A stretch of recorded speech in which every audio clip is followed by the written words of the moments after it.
Na Epístola aos Romanos, nós temos no capítulo 13 o capítulo da cidadania.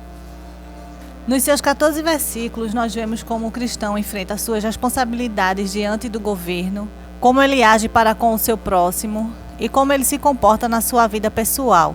Todas são questões de grande importância. Romanos 13, do 1 ao 7, diz assim: que todo cidadão esteja sujeito às autoridades supremas, porque não há autoridade que não proceda de Deus, e aquelas que há foram instituídas por ele. De modo que quem se opõe às autoridades é contra aquilo que foi ordenado por Deus, e aqueles que se opõem acarretam condenação sobre si mesmos, porque os magistrados não foram empossados para infundir terror àqueles que fazem o bem, senão àqueles que fazem o mal. Queres, pois, não temer a autoridade? Faze o bem e terás louvor dela, porque ela é ministro de Deus para o teu bem. Mas, se fazes o mal, esteja em temor, porque aquele que leva a espada não trabalha em vão, pois é ministro de Deus e vingador para castigar aquele que faz o mal.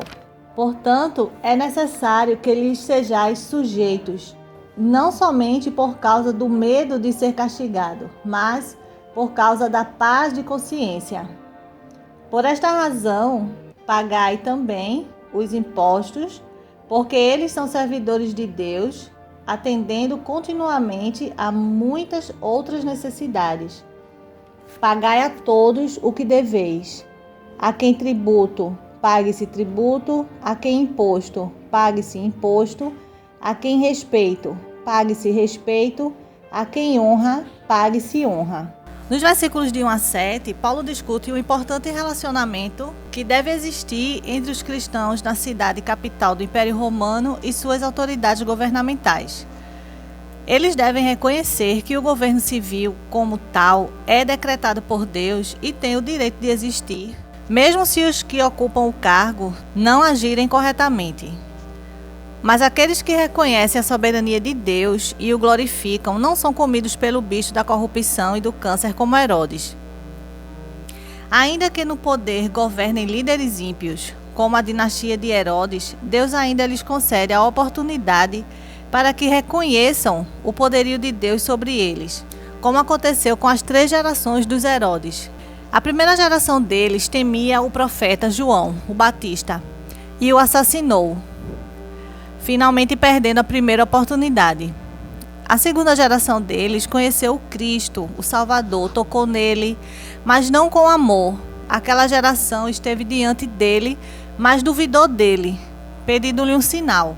Condenou e matou a Cristo. A terceira geração dos Herodes, por meio de Félix, conheceu, assistiu e consultou a Paulo. Também a este o encaminhou para a morte, mesmo dizendo: quase me persuadiste. O poder que essas famílias receberam exercem sobre eles um domínio tão grande que se sentiam como Deus e não puderam reconhecer a grandeza do seu Criador. As palavras iniciais, todo homem esteja sujeito às autoridades superiores, definem a obrigação de cada um como cristão. O restante dos 2 primeiros versículos mostra por que ele tem esta obrigação. Não há autoridade que não proceda de Deus, e as autoridades que existem foram por ele instituídas. No versículo 4, a palavra ministro no original grego, de acordo com o dicionário de Strong, é diáconos, que significa alguém que executa os pedidos de outro. Diácono, alguém que, em virtude do ofício designado a ele pela igreja, cuida dos pobres e tem o dever de distribuir o dinheiro coletado para o uso deles. Disto dá para entender que para Deus as autoridades estão lá para fazer o bem para o povo.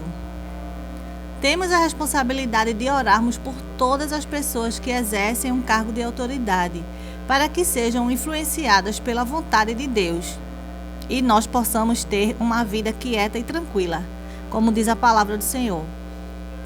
Fechando esse assunto dos versículos de 1 ao 7, só não podemos obedecer às autoridades governamentais quando elas saem do âmbito civil e querem mandar na nossa vida para desobedecermos a palavra de Deus e irmos contra a autoridade e a soberania de Deus.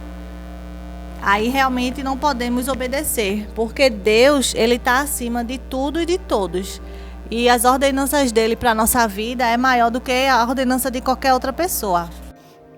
Nos versículos de 8 a 10 diz: Não devais nada a ninguém, porém amai-vos uns aos outros, pois aquele que ama ao próximo cumpriu a lei. Porque não adulterarás, não matarás, não furtarás, não darás falso testemunho, não cobiçarás e qualquer outro mandamento. Tudo neste preceito se resume: amarás ao teu próximo como a ti mesmo. O amor não faz mal ao próximo. Assim, o cumprimento da lei é o amor. Paulo trata de como devemos agir com o nosso próximo. Ele inicia o versículo 8 dizendo: Não devais nada a ninguém.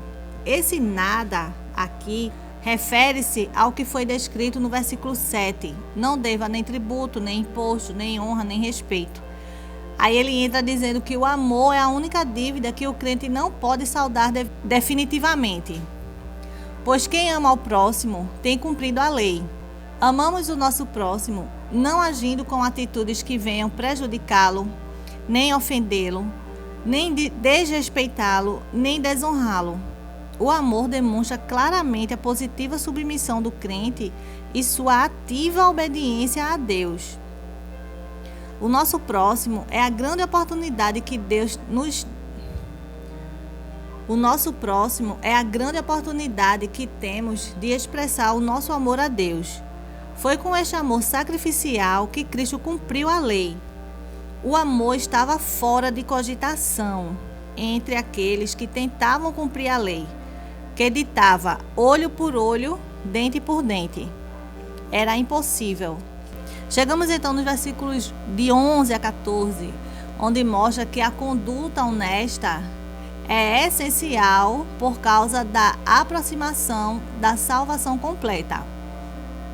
Então, está chegando o dia. Paulo escreve à igreja de Tessalônica que nós não devemos dormir como os demais, Israel e as nações, mas devemos despertar para o arrebatamento. 1 Tessalonicenses 5, do 4 ao 6. A noite é o tempo das trevas, em que o anticristo atuará no mundo. O dia de Cristo se aproxima, o sol da justiça está a raiar. Sabendo isto, devemos cada um de nós abandonar as obras das trevas e revestirmos-nos das armas da luz. O motivo de nossa honestidade não é o temor de sermos tomados de surpresa, mas o temor ao Senhor. O amor é uma qualidade positiva e criativa da personalidade. Pecados tornam esse amor impossível e devem ser evitados a todo custo. Indiferença diante do pecado deve ser substituída pela vigilância. O povo de Deus sabe que há uma linha que separa o mal da justiça, mas os lembretes sempre são necessários. A glutonaria e a bebedice são desequilíbrios dos instintos de alimentação. A luxúria e lascívias são desequilíbrio do instinto de reprodução e comunhão. Contenda e inveja são desequilíbrios dos instintos de aquisição e comunhão. E todos estes desequilíbrios são pecados, e eles demonstram cruelmente a falta de amor, o amor que cumpre a lei. Finalmente, a vitória exige que o crente haja. Devemos nos revestir do Senhor Jesus Cristo. Não devemos preparar de antemão meios para que a carne encontre satisfação dos seus desejos, não planejando antecipadamente a provisão do ambiente propício para a carne. As ânsias das concupiscências são férteis. Elas desprezam o senhorio do Espírito Santo no momento em que geram seus frutos. Então, irmãos, é isso que eu gostaria de compartilhar com vocês com relação a Romanos, capítulo 13.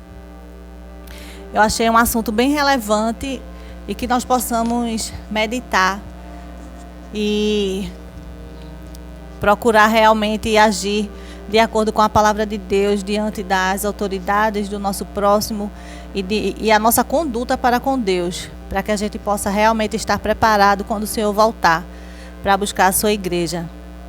Se você gostou desse conteúdo, já deixa o teu like, se inscreve aqui no canal, aciona o sininho para quando tiver vídeo novo você ser avisado e compartilha essa mensagem com mais alguém. Então é isso, gente. Fiquem todos na paz e até o próximo vídeo.